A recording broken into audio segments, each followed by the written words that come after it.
Hola, buena jornada, bienvenidos. Vamos a abordar en esta agenda abierta como primer tema lo que está ocurriendo en Chile, donde hay una marcha por la libertad de los presos políticos mapuche. Hay 8 comuneros que llevan 85 días en huelga de hambre. Le preguntamos en red social Twitter si conoce la lucha de este pueblo indómito que busca recuperar su identidad y sus tierras ancestrales. Allí la posibilidad de practicar, de empezar a sumar conocimientos, de ir debatiendo si ya los tiene, de ir compartiendo lo que está ocurriendo en la nación chilena. Tenemos presencia tanto en Twitter como en Instagram, así que estamos listos para comenzar.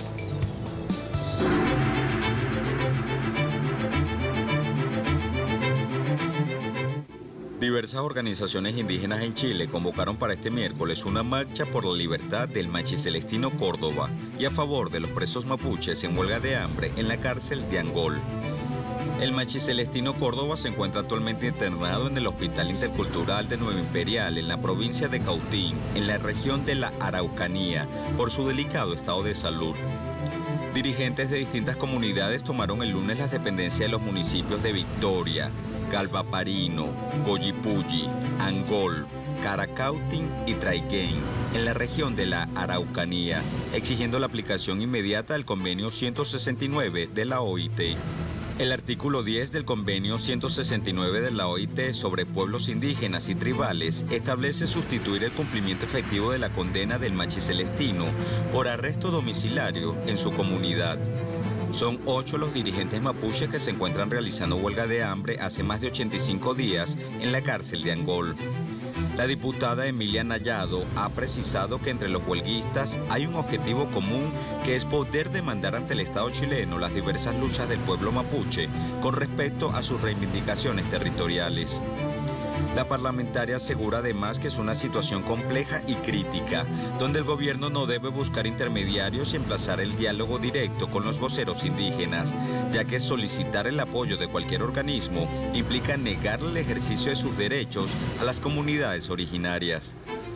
Hoy en Agenda Abierta analizaremos la lucha que mantiene el pueblo mapuche por la defensa de su autonomía, recursos y territorio ante la indolencia y asedio de las autoridades chilenas.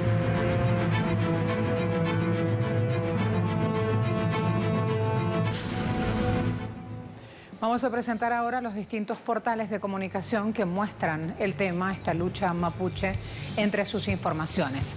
Caso del desconcierto, vocera de la huelga de hambre mapuche, dice: necesitamos que la gente se movilice, porque si el Estado no siente presión, no resuelve. Así habló la activista Giovanna Tavilo. Dijo: hacemos un llamado a la movilización a todo el pueblo mapuche y no mapuche y a toda aquella gente que el 18 de octubre tomó y enarboló nuestra bandera, a que asuma de verdad el compromiso que significa llevarla. Afirmó sobre la solidaridad con los 27 presos mapuche en huelga de hambre. Este número ha ido en aumento, allí van a tener también las cifras a medida que vayamos mostrando el tema. En Telesur continúan acciones de apoyo a líderes mapuche en huelga. Continúa la toma de 4 municipios en Malleco, esto es la Araucanía sur del país, por parte de los integrantes de las comunidades de la zona, en apoyo a los comuneros que están en huelga de hambre. Acciones que se hacen en medio de otras medidas de presión, incluidas las marchas, protestas internacionales, huelgas de otros presos políticos. Los huelguistas mapuches exigen la aplicación del convenio 10 de la Organización Internacional del Trabajo, que estipula tener en cuenta sus características económicas, sociales y culturales. Radio Chile dice: de Chile es una actuación racista. Diputadas interpelan al ministro de Justicia por la situación del Machi Celestino Córdoba. Según las diputadas Mixi y Nullado, que visitaron al Machi Celestino en un hospital en Nueva Imperial, han dicho que la situación de la autoridad es crítica. Cuando hablan de crítica, hablan del estado de salud, y que es responsabilidad del gobierno evitar un desenlace fatal.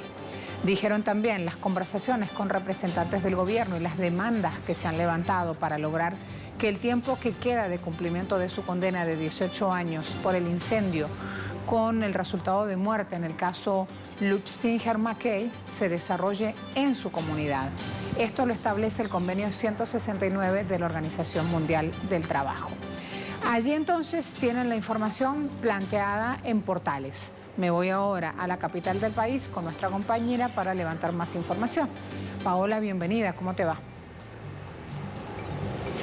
Así es, ¿cómo están? Un gusto saludarles. Exactamente, son 90 días ya los que se cumplen en esta larga huelga de hambre del Machi Celestino Córdoba, que la semana pasada anunció que comenzaba ya definitivamente una huelga seca, cuestión que pone mucho más en peligro su vida y los médicos. Los informes de los médicos que han entrado a verlo definitivamente dan cuenta de esto. Se hizo presente el Instituto Nacional de Derechos Humanos, también un grupo de diputados que fue hasta la región para poder conocer de cerca cuál es el estado del Machi, y ciertamente dan cuenta de que este estado es crítico. En este marco, en esta protesta del Machi Celestino Córdoba y de los otros presos prisioneros políticos mapuche, el Estado de Chile vuelve a responder con indiferencia y con la instrucción, en el caso particular del Machi Celestino Córdoba, de alimentación forzada y de todos los procedimientos que sean necesarios para resguardar su salud.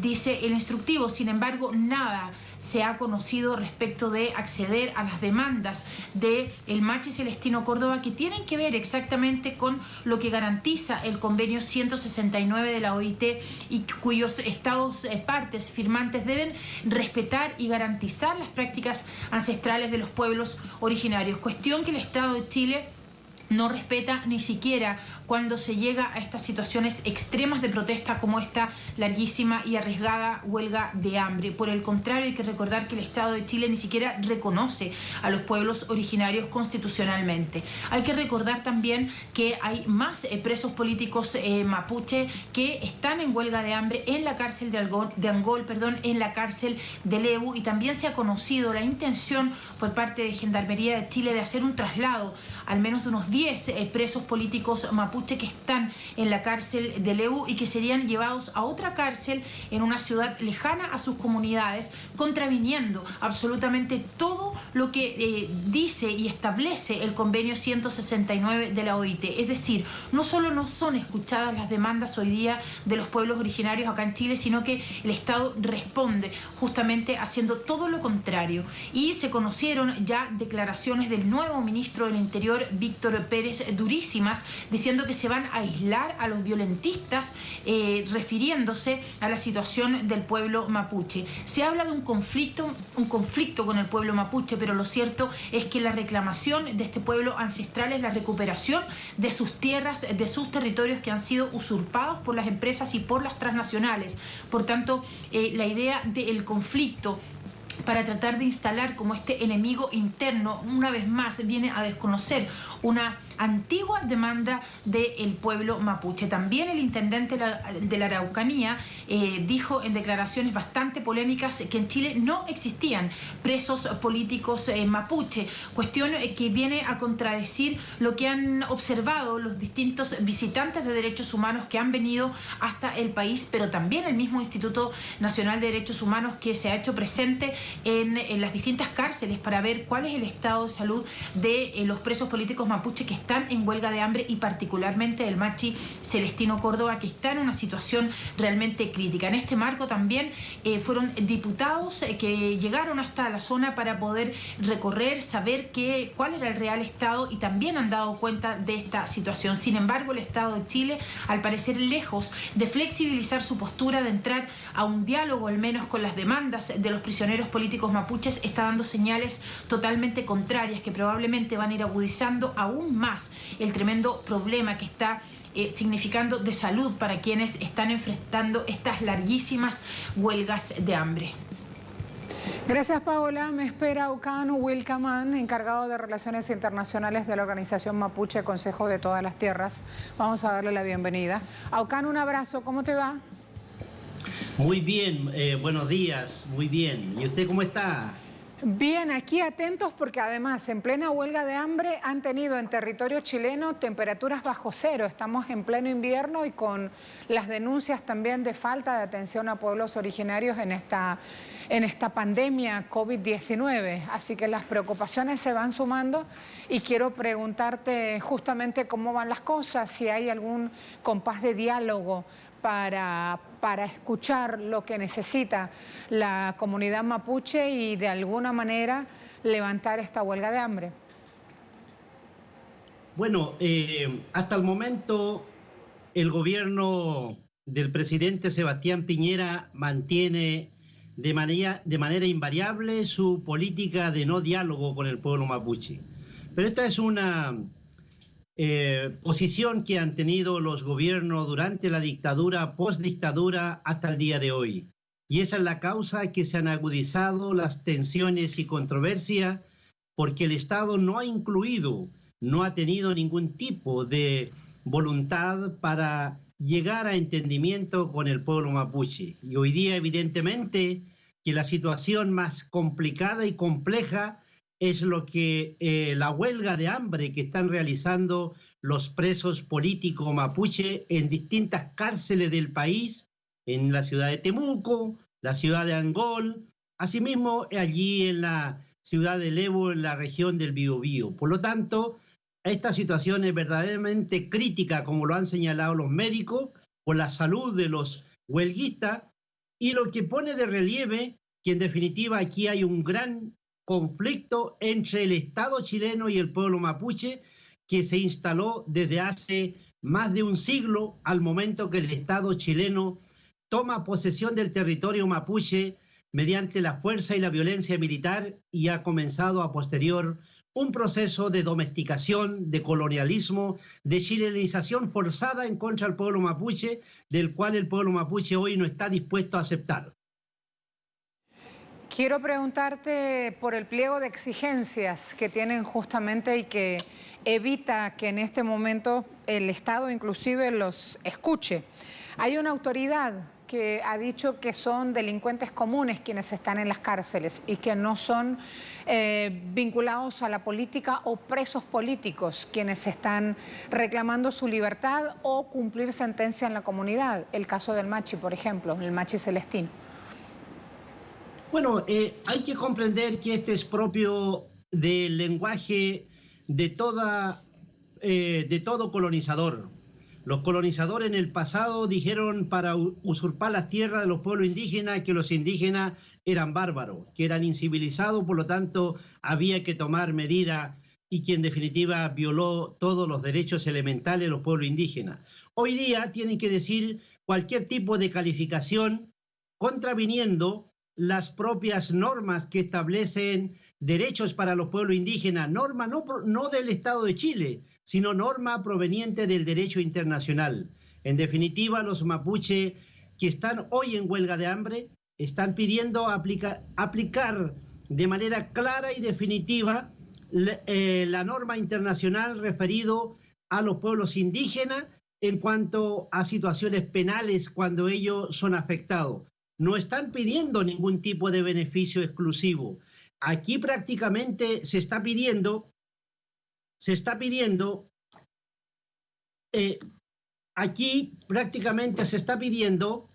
que se aplique el decreto 169 y en especial aquel referido a situaciones penales, y que es una cuestión completamente vigente en el país y que el gobierno de Chile no ha podido y no ha querido tratar. En definitiva, hay que recordar que el gobierno de Chile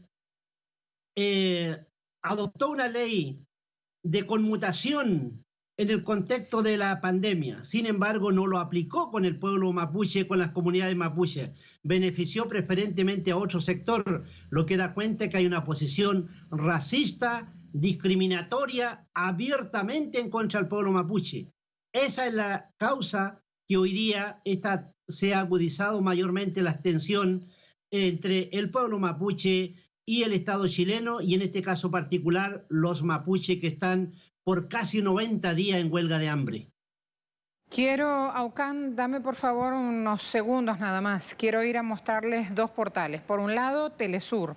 Y por otro lado, vamos a levantar un tuit, uno de los tantos en redes sociales que están hablando de lo que pasa y de esa mirada que tiene Chile desde sus organismos públicos a la hora de enfrentar cuestiones que son necesarias para el bienestar del pueblo mapuche. Primero me voy a Telesur. Voy a mostrarles la declaración del intendente chileno de la Araucanía, de Víctor Manoli, Aucán. Estoy mostrando esa declaración. El intendente dijo que no existen los presos políticos mapuches al referirse sobre la situación de los comuneros mapuches que están en huelga de hambre. Y recalcó, aquí no hay presos de conciencia.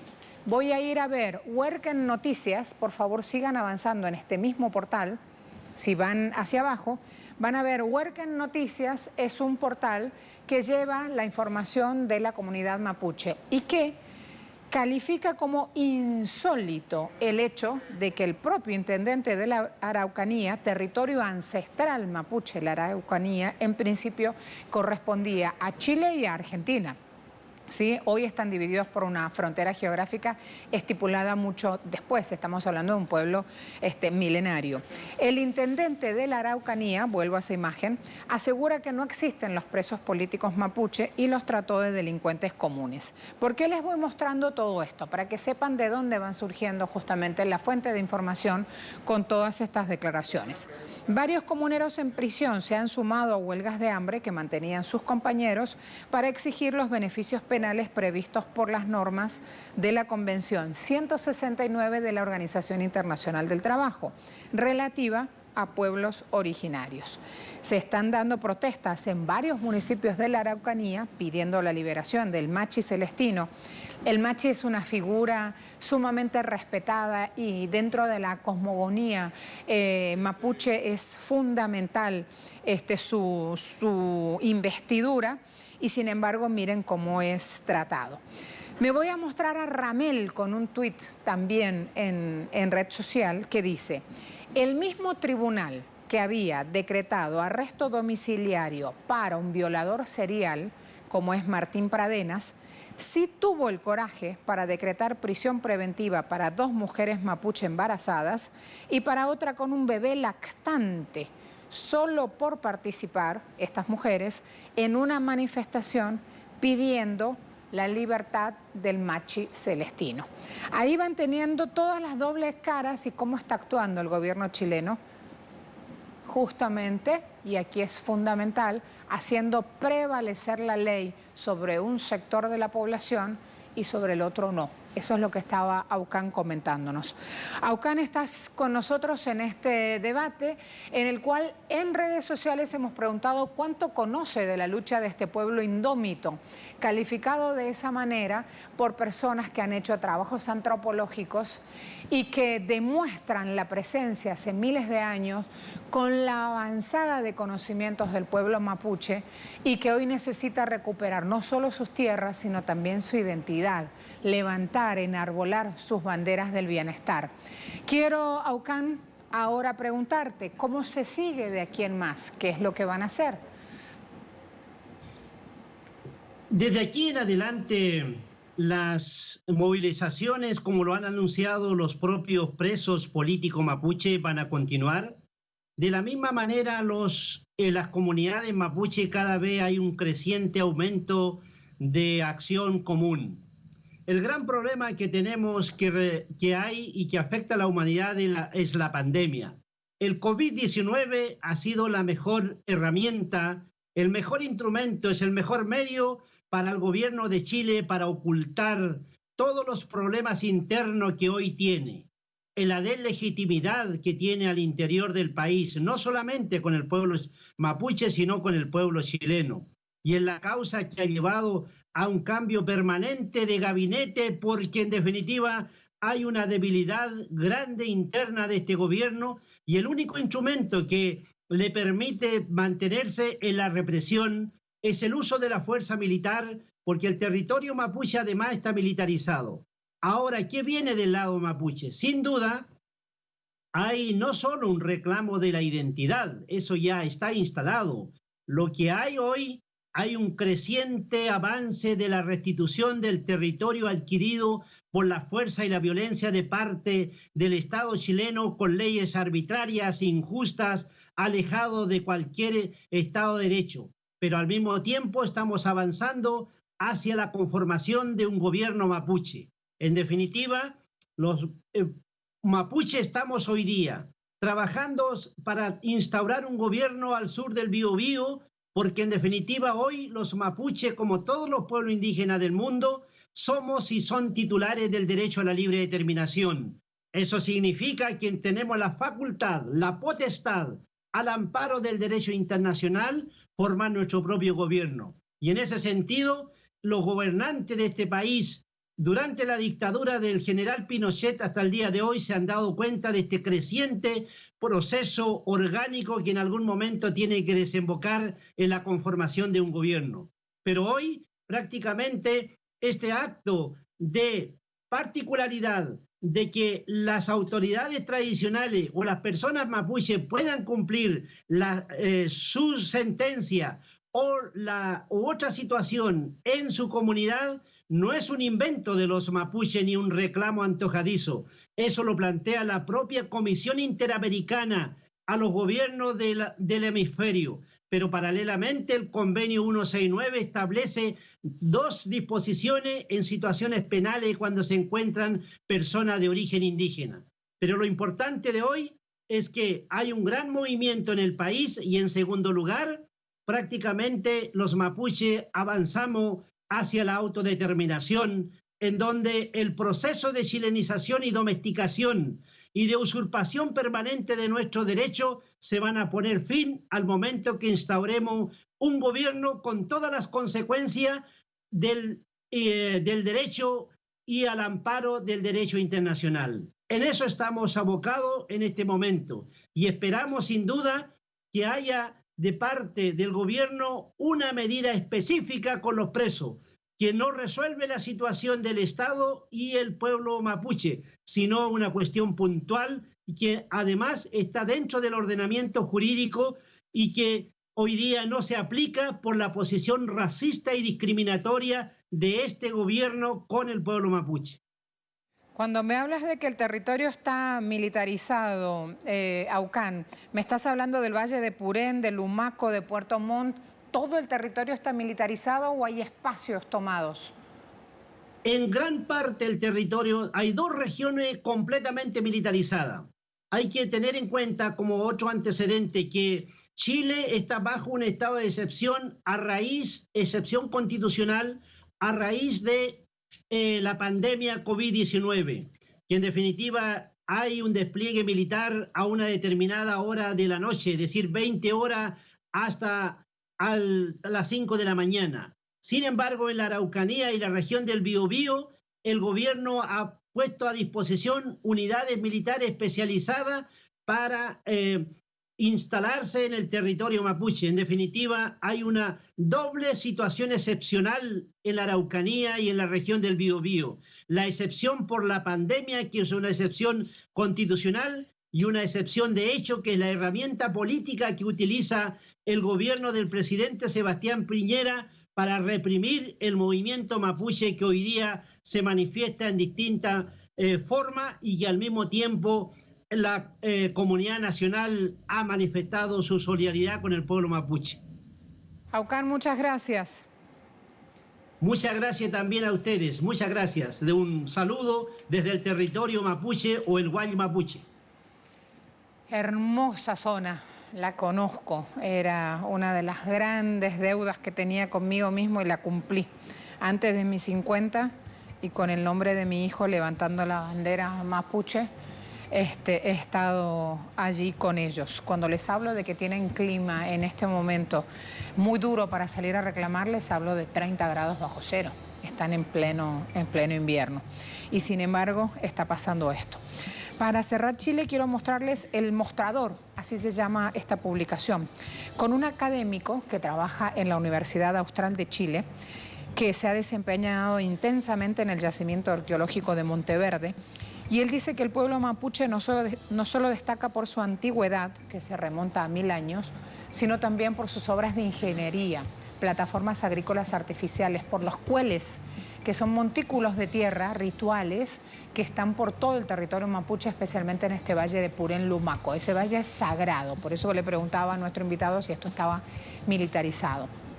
El especialista, los invito a ver esta entrevista si quieren, insiste en la idea de un museo para Monteverde, un yacimiento cercano a Puerto Montt de 15.000 años de antigüedad, que ha sido clave inclusive para conocer la teoría sobre el poblamiento de América.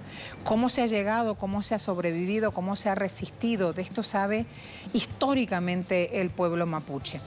Hay datos etnográficos, arqueológicos, sentidos socioculturales, religiosos, que no hay en ningún otro lugar del mundo, señala este hombre. El tema de las plataformas agrícolas, cómo con estas temperaturas tan extremas, sin embargo, se las han ingeniado para sembrar, para producir, para levantar todos los complejos donde el espíritu mapuche siempre ha estado presente como un germen de resistencia.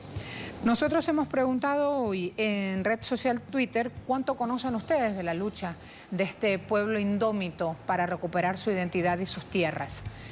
Sí conocen del tema 67,6%, responden no 26,5%, no sé 5,9%.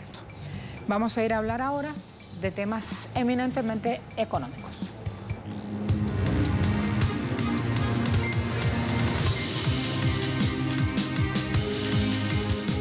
En Perú, el impacto de la pandemia que genera el coronavirus pone en riesgo una meta establecida por las autoridades para bajar los índices de desnutrición infantil.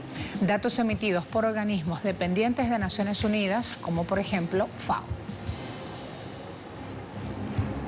Según la Organización de Naciones Unidas, hasta el año 2019, Perú, pese a registrar 2 décadas de crecimiento económico sostenido, tenía un índice de pobreza de 20% para sus 33 millones de habitantes, mientras el 12% de los niños menores de 5 años sufría desnutrición crónica. Expertos estiman que el país suramericano llegará al bicentenario de su independencia en 2021 sin alcanzar su meta de reducir drásticamente la desnutrición infantil en un contexto económico y social deteriorado por la pandemia. Una encuesta del Programa Mundial de Alimentos indica que más del 70% de los peruanos declaró que su capacidad para comprar alimentos se redujo por la cuarentena nacional. Mientras tanto, el representante en Lima de la Organización de las Naciones Unidas para la Alimentación y la Agricultura, la FAO, Enrique Román, alerta que la pandemia eleve la desnutrición aguda de manera focalizada en algunas zonas del país. En 2011, el gobierno se había fijado como meta para 2021 reducir la desnutrición crónica a 6% y la anemia en niños de 6 a 35 meses de edad a 19%, pero en ambos indicadores solo se alcanzará a la mitad. De acuerdo al pediatra y exministro de Salud peruano Abel Salinas, la tasa de anemia se ubica en 41%, con un avance de apenas 2 puntos porcentuales entre 2018 y 2019.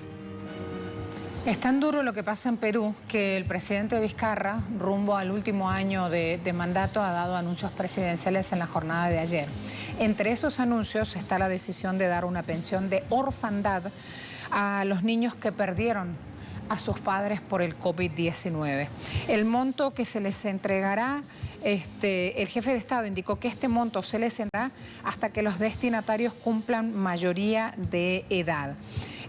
Habló del luto Martín Vizcarra que envuelve su país a raíz de las afectaciones del COVID-19 y ya hasta ahora, a raíz de esta decisión de entregar un bono de 700 soles para las familias vulnerables, hay múltiples repercusiones en redes sociales.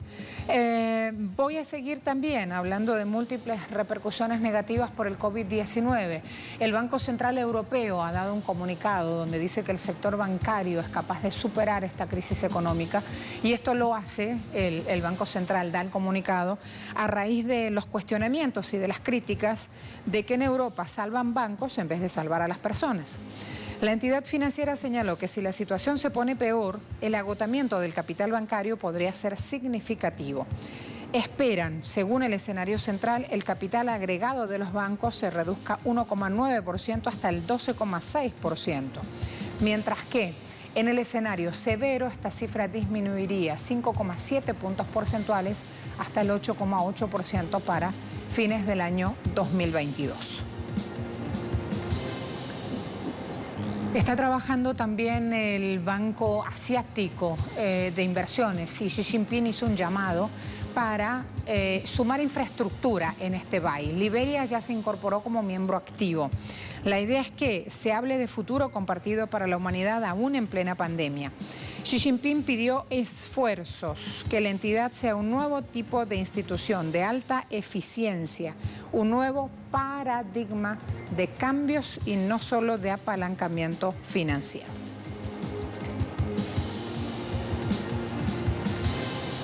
Nos vamos a preparar para irnos a Cuba, rueda de prensa del Ministerio de Salud del país. Esto es lo que está pasando.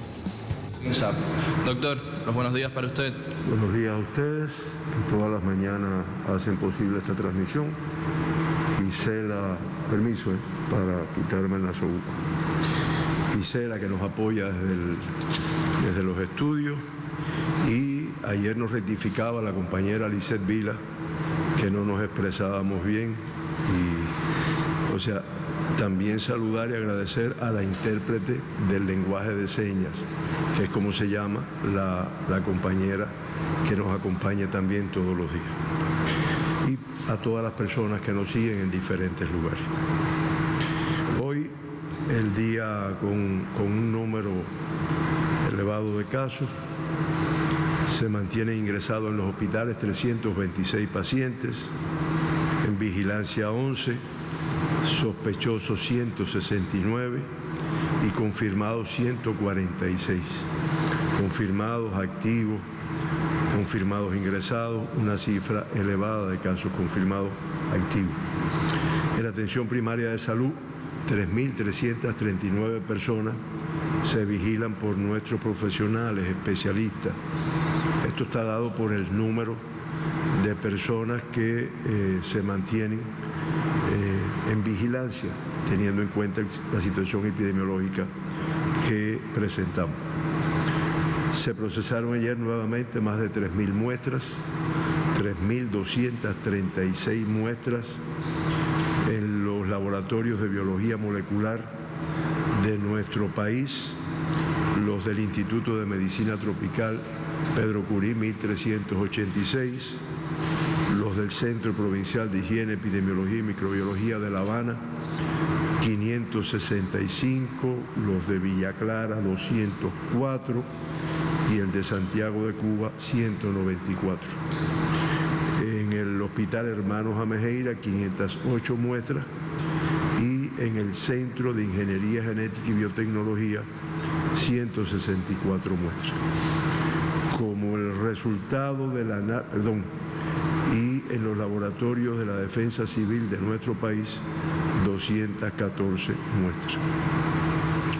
Como resultado del análisis de estas 3.235 muestras, en el día de ayer se confirman 33 personas con la COVID-19, con el virus SARS-CoV-2. De esta forma, Cuba ya ha analizado, ha procesado por los laboratorios de biología molecular 250.996 muestras y 2.588 personas, el 1,01%, han resultado personas con el diagnóstico de COVID-19.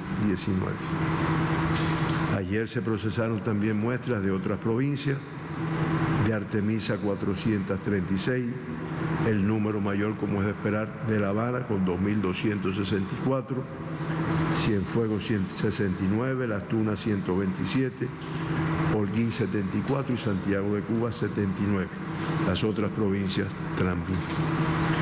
Los 33 casos que se diagnosticaron ayer son cubanos, 24 son contactos de casos confirmados previamente, o sea, estamos hablando del 72,7% de todos los casos diagnosticados en el día de ayer, pues han sido contactos de casos confirmados previamente. Y ya el 87,5% de todos los diagnosticados en Cuba, estamos hablando de 2.228 personas, pues tienen como antecedente. Generalmente están aislados, se encuentran en centros de vigilancia, el antecedente de haber tenido contacto con una persona ya diagnosticada previamente. De los los 33 casos diagnosticados ayer, 7 tienen como fuente de infección el exterior de nuestro país y ya se acumulan 196, el 7,7% de todos los casos diagnosticados en Cuba que han tenido como fuente de infección el exterior de nuestro país.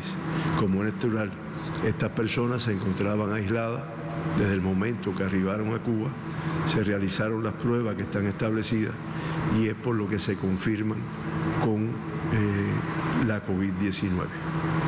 2 de los casos diagnosticados ayer no se ha podido precisar la fuente de infección y ya se acumulan 122, el 4,7% de todos los diagnosticados en Cuba. De los 33 casos confirmados, 14 del sexo masculino, ya se acumula el 50,4% de todos los casos diagnosticados en Cuba son del sexo masculino y el 49,6% son del sexo femenino, ya que ayer se diagnosticaron 19 de los 33 pertenecen al sexo femenino. 19 fueron asintomáticos y se acumula el 1.425 personas diagnosticadas asintomáticas, que representa el 55,1% de los confirmados hasta la fecha.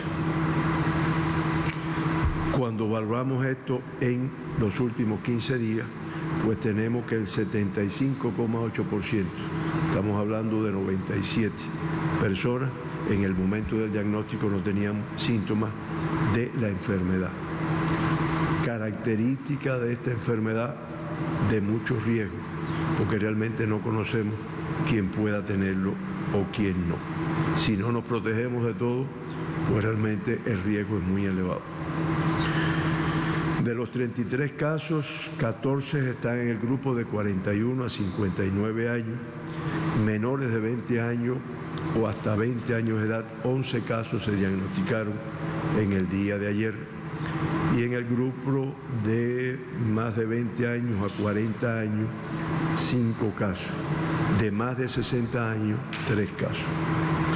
Los 33 casos diagnosticados pertenecen 14 a la provincia de La Habana, Artemisa 13, Santiago de Cuba 3, Guantánamo 2 y Santi Espíritu 1. De los 14 de la provincia de La Habana, uno es un caso importado que no se tiene en cuenta en la incidencia de la provincia, ya que la transmisión no se produjo en nuestro país. Y los 13 casos autóctonos pues son de los municipios Marianao y Plaza, Centro Habana y La Lisa y 10 de octubre. Artemisa con 13 casos, 11 del municipio de Bauta y 2 de Caimito, pues representan todo relacionado con el evento que se está trabajando en este territorio.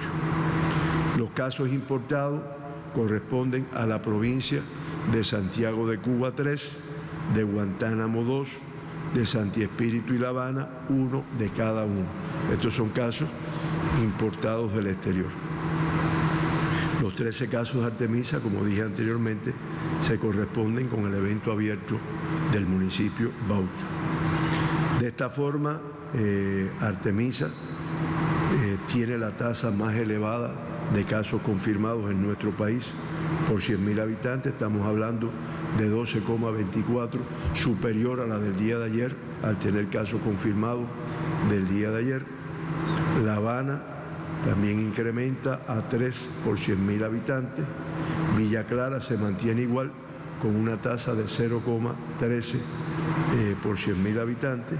Y Cuba se incrementa de 0,95 a una tasa de 1,14 como resultado de la confirmación de los casos autóctonos del día de ayer. Con este comportamiento del diagnóstico ayer y de los pacientes, pues de los 2.588 pacientes diagnosticados con la enfermedad, hasta el momento se mantienen ingresados, como ya yo dije, se mantienen activos 146, de los cuales 145, o sea el 99,3%, tienen una evolución clínica estable. Desde hace 17 días no tenemos que lamentar ningún fallecimiento y por lo tanto se mantienen los 87 personas que fallecieron en nuestro país con esta enfermedad. Eso hace que Cuba tenga una letalidad de 3,36%, que comparado con la letalidad de la región de las Américas, que es de 3,87%, y la letalidad del mundo, que es de 3,97%, hace que Cuba ocupe el lugar número 21 en la región de las Américas y 113 en el mundo. Siempre mencionamos las 2 personas que se evacuaron al inicio de la pandemia. Ayer, lamentablemente, una sola alta. Eso se corresponde con el número de casos ingresados 10 días antes, que como ustedes recuerdan eran cifras muy bajas. Por lo tanto, ayer tuvimos un alta de La Habana, y con esto ya podemos hablar de que en nuestro país el 91% de todos los pacientes que han tenido COVID-19 pues ya están recuperados. Estamos hablando de 2.353 personas. Una paciente de los casos que están ingresados se reporta como una incidencia del día de ayer, crítica, una paciente que está crítica estable, es de aquí de La Habana y se encuentra ingresada en el Hospital Militar Dr. Luis Díaz Soto. El mundo sin mucho control, y de esta forma podemos decir que hasta anoche a las 12 de la noche, que es que se hace el último corte de la información mundial, pues se mantenían los 185 países con casos de COVID-19. Ascienden a 16.465.707 personas los casos confirmados en el mundo, ya que en el día de ayer se diagnosticaron 216.542.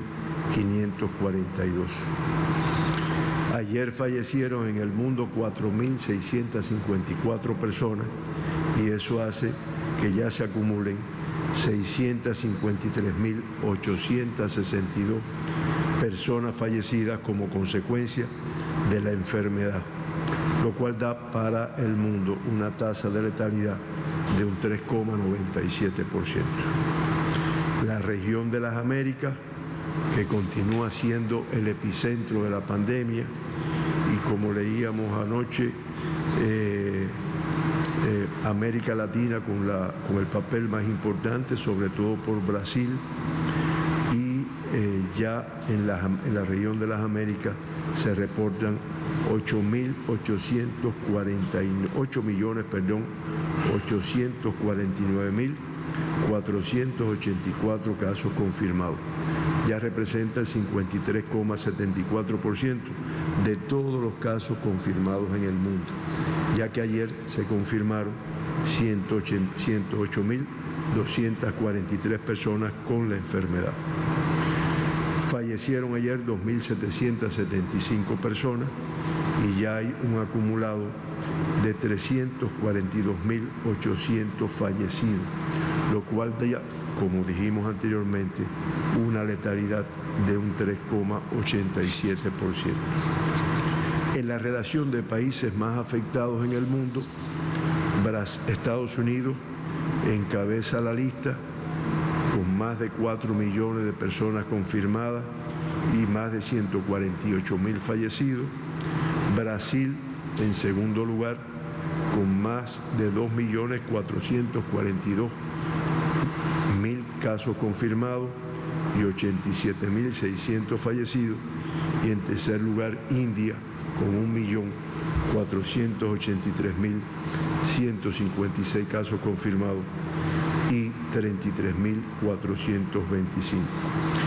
Rusia, Sudáfrica, México, Perú, Chile, Reino Unido, Irán y España en ese orden, pues son los países con una mayor afectación o por lo menos con un mayor número de casos confirmados de la enfermedad y, como es natural, de fallecidos. Yo quiero hacer un comentario por algunas informaciones que estuve escuchando en relación de que el virus ha perdido, virulencia, que es el término técnico que se utiliza, ¿no? O sea, el virus, mientras más virulento, pues indiscutiblemente provoca cuadros de mayor severidad, de mayor gravedad.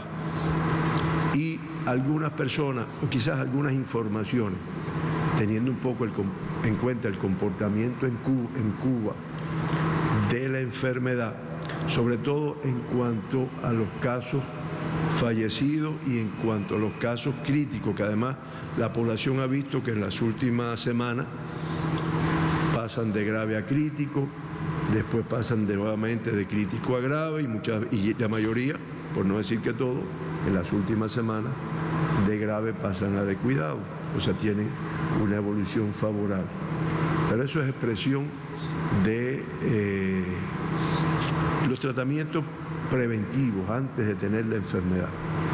El aislamiento que se hace inmediatamente, que el caso que se confirma, pero no solo del que se confirma, sino de los contactos del que se confirma, de los contactos de que se confirma, de los sospechosos, a veces sin tener relaciones ninguna con un caso de COVID, pero que se ingresan, se les pone tratamiento y es lo que permite que tengamos estos resultados.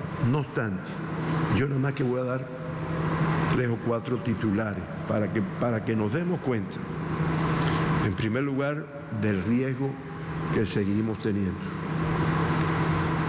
El riesgo que seguimos teniendo por violaciones, por indisciplina, que se están adoptando medidas, pero que indiscutiblemente, yo lo digo aquí, porque creo que todos debemos de combatirla. Y cuando digo combatirla, es con mi comportamiento personal, pero también no permitiendo en nuestro radio de acción indisciplinas de reuniones de grandes números de personas con síntomas que van a trabajar, porque desgraciadamente, y creo que algunos de los eventos que hemos tenido en Cuba y que nuestra población ha estado al tanto, son como consecuencia de esto, y ya sabemos lo que afecta desde el punto de vista de la salud, de la economía, de todo.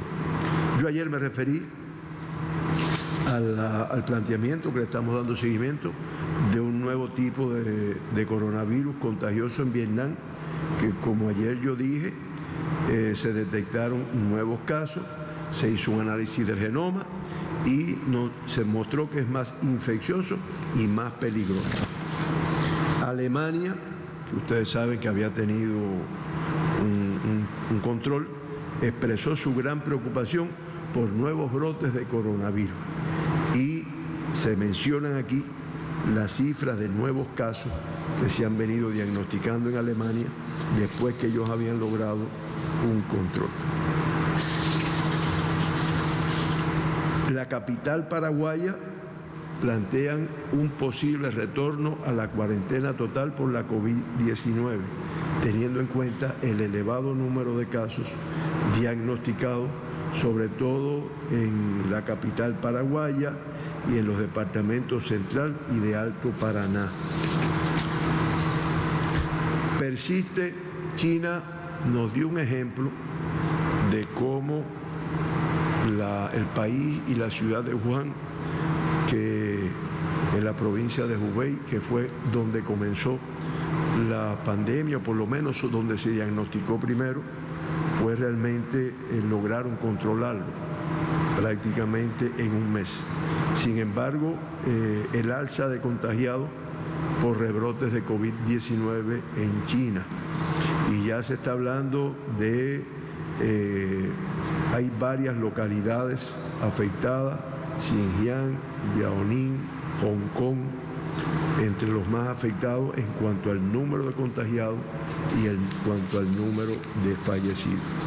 Y por último, es una observación que hace la Organización Mundial de la Salud, sobre todo la Unión Africana, que es el alza considerable de la COVID-19 en el continente africano, que, como ya hemos dicho otras veces, Sudáfrica es el país con mayor afección. Debemos hacer una pausa, será muy breve, aquí lo espero. Deportivo con noticias de Europa. Vamos a hablar de lo que pasa en la UEFA. Como ven, ya fútbol en marcha. Dejamos correr entonces. UEFA manifestando su descontento por la fecha que se estableció para la final de la Copa griega de Grecia. ¿Por qué? Porque esta Copa de Grecia va en desacuerdo con lo que previamente habían establecido para finalización de temporada. Nos quedamos un poquito entonces con esto, que habla de cómo una vez que se salga de toda esta etapa de confinamiento, las fechas van a estar allí amontonadas, acumuladas, esperando terreno para empezar a jugarse.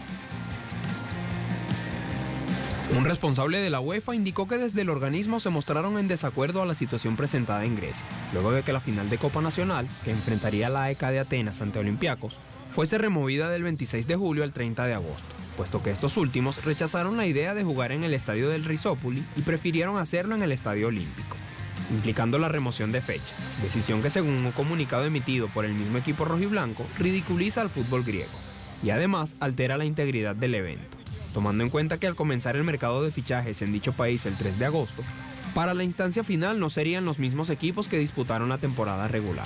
También se necesitarían cambios en los reglamentos del periodo actual, lo que a nivel de autoridades no está permitido.